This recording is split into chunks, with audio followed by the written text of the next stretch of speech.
The whole goal, if you write for sync, is to write a song that's not only can be used for this one scene or this one show, but can translate into 15 others. Well, let's start off talking a little bit about how writing for sync is different from other types of writing. Okay. Sync is much more general than most songwriting.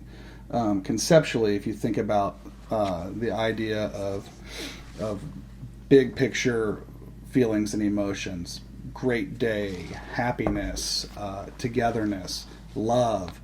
Love without being sexual, which is hard. It's very hard to write a love song that can't be construed sexually, because that pulls you out of the ability to be utilized in some scenarios.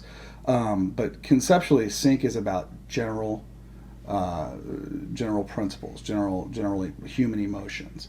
The whole goal, if you write for sync, is to write a song that's not only can be used for this one scene or this one show, but can translate into 15 others. And there's folks out there that have done that very well, and those are the songs you keep hearing over and over in television and commercials and movies. The reason you hear those isn't because they charted on the radio. It's because the concept was general enough that it applied across the board to multiple situations. So that would be the first major difference. I think as a country writer or as a cut writer, your songs really tell a story. They tell a very specific story. That specific story is what makes a lot of those songs amazing.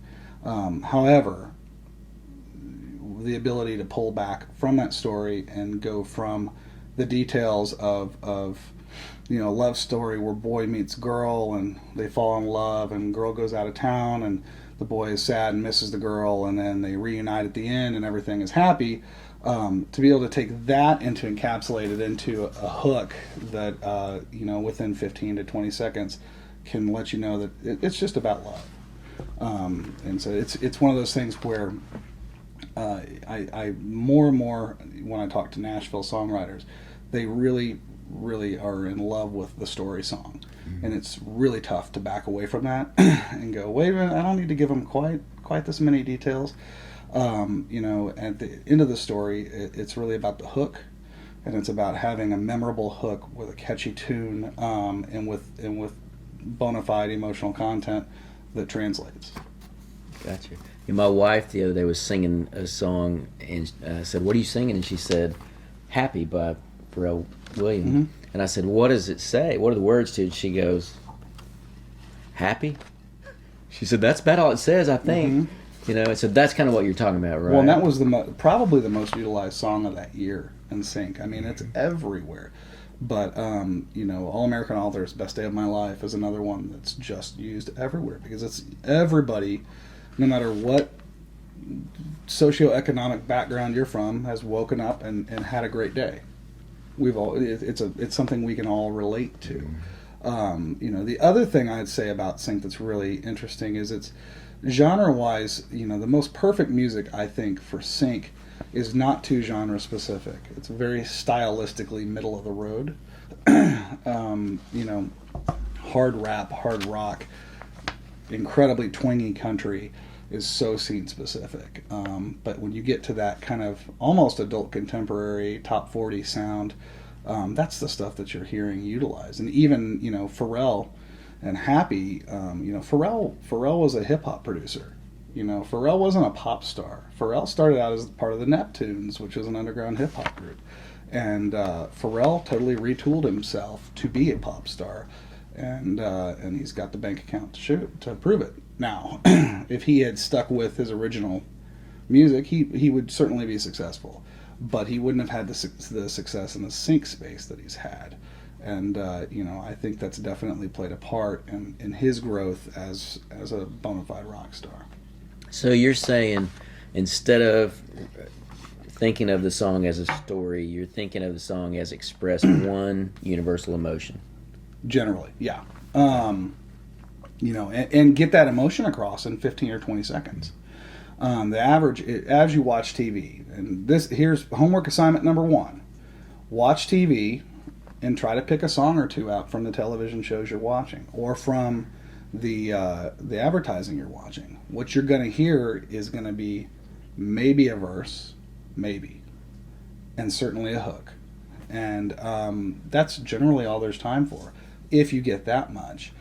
By hook, you mean chorus? Chorus. Okay. If sorry, West Coast parlance. In Nashville, hook means your title.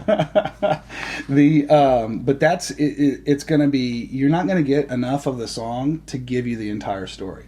So if you can't capture that emotion, that feeling, that story off of that 15-20 second clip, you're kind of lost. Right. And so I mean, just check it out. The only scenes that will play out full songs, or that will play out multiple verses, in some instances you'll find like a montage scene in a TV show.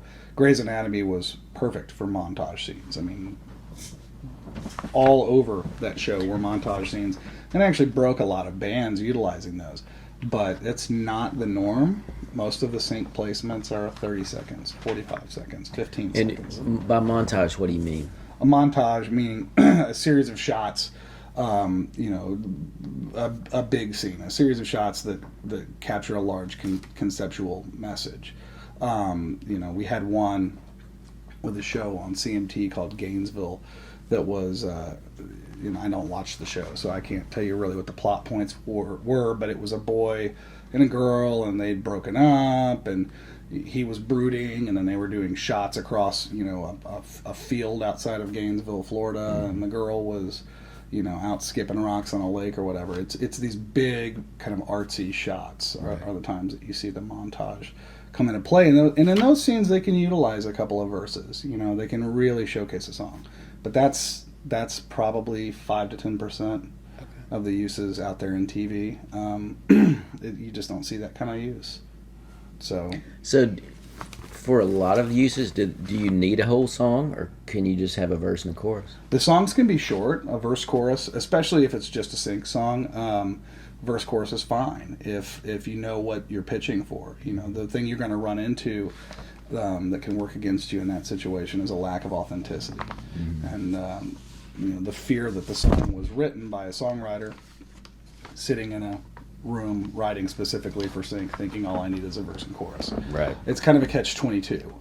All you need is a verse and chorus, but at the same time, music supervisors and people that work in the studios like to discover new talent, new artists, new bands, new writers, and they like to expose them. And so if they feel like there's a lack of authenticity in what you're doing, they're not going to give you the time.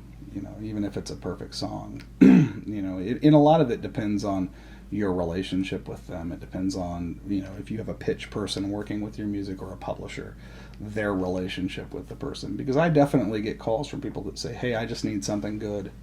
I don't care who it's from. I need something good. Did one of your writers have something that they've cranked out that isn't easy clear?